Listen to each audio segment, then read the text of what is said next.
Hello mga momshies! Welcome to my mini vlog! Today nga mga momshies ay i-unbox nga natin itong parcel na dumating nga sa akin today. Binuksan ko na nga at eto nga yung laman niya. Chinek ko naman isa-isa at kumpleto naman siya. Tapos meron din siyang guide kung paano nga siya bubuuin. Kahit nga tamad tayo magbuo ng mga ganito, kailangan nga natin dahil wala man talagang gagawa nito kundi ako. 4 layers metal shelf nga pala ito mga momshies at nabili ko lang din ito sa Orange app. Meron nga pala siyang iba't ibang sizes, may small, may large, saka XL. Ito nga nabili ko ay large lang mga momshies. Tapos yung XL ay 5 layers na siya. Buti na lamang talaga ay napakadali nga lang niya i-assemble. Ay kailangan mo lamang ng screwdriver dahil halos lahat naman ay i-screw mo lamang. Minimalist nga yung kanyang design na talaga namang napakaganda at bagay na bagay nga ito dito sa aking kusina. Yes mga momshies, sa kusina ko nga siya ilalagay dahil nga yung aking lababuhan ay napuno na ng mga gamit. Kaya nga dito ko na lamang ililipat para nga hindi na masyadong masikip doon sa aking may lababo.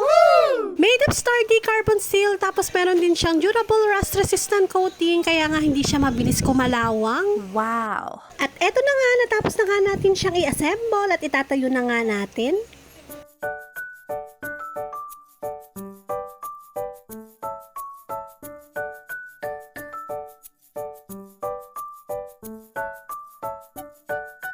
Dito ko nga siya balak ilagay sa may tabi ng lamesa mga momshies dahil nga medyo maluwag pa nga dito. Dito ko na nga pinaglalagay yung ibang mga gamit na nakapatong lamang doon sa may lababo at eto na nga yung before at eto na nga rin yung after. Kung bet nyo rin po ito mga momshies, ilalagay ko na nga lang po yung link sa comment section. Pagkatapos naman ay binuksan ko na nga rin itong isa kong pang parcel at napakaganda nitong flower base at hindi nga ito nababasag. Kahit nga siya ay mahulog ay hindi nga siya mababasag dahil nga siya ay made of plastic. O diba ang ganda naman ng quality at hindi mo nga aakalain na plastic lang siya. Akala mo naman ay babasagin. Sabay-sabay silang dumating nitong aking mga fake plants at talaga namang napakaganda nga at dito ko nga ito balak ilagay dito sa may lamesa, dito sa may kusina. Wow! Sobrang ang mumura lang ng mga ito mga momshies. Itong ang tulips ay nasa 14 pesos lamang ang isa tapos itong mga dahon ay nasa 5 pesos each lamang. Sobrang mumura lang pero ang lakas makaganda dito sa loob ng bahay talaga namang nakakaganda nga kapag meron ngang halaman. Sobrang laki na talaga ng pinagbago ng aking kusina mga momshies. Simula nung lumipat nga kami at ngayon nga ay kakaiba na talaga ay parang hindi ko na nga makilala.